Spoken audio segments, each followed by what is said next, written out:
It's the power of Christ that compels you. This is the best of the week. The power of Christ! The power of Christ compels you! On Relevant Radio. This is an anonymous fan who says, "'Tis the season to ask this question. Is it sinful to watch horror movies or evil-themed movies?" Oh, it's hard to say. How evil? I mean, you got to understand garbage in, garbage out. And I certainly would not have children watch movies that glorified evil or movies that were going to give them or you nightmares.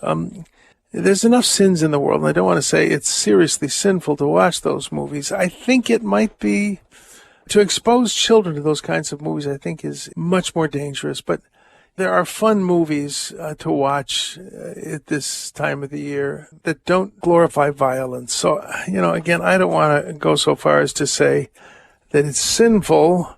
Certainly it is sinful to watch movies that are suggestive, and so many of these more modern violent movies are sexually themed.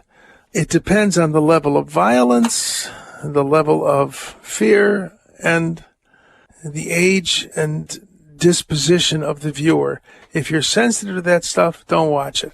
I remember I saw the movie The Exorcist when it came out. I was a student. I slept like a rock after The Exorcist. I was really active at the time in the charismatic renewal, and I really knew that, greater is he that's in us than he that's in the world. No problem. Slept like a rock. I saw Ordinary People, which was about some young people who had essentially been abandoned by wealthy parents who went about golfing.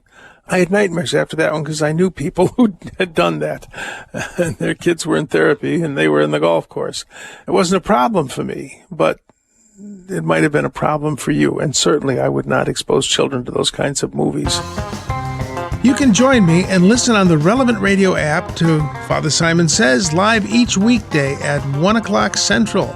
And thanks for listening.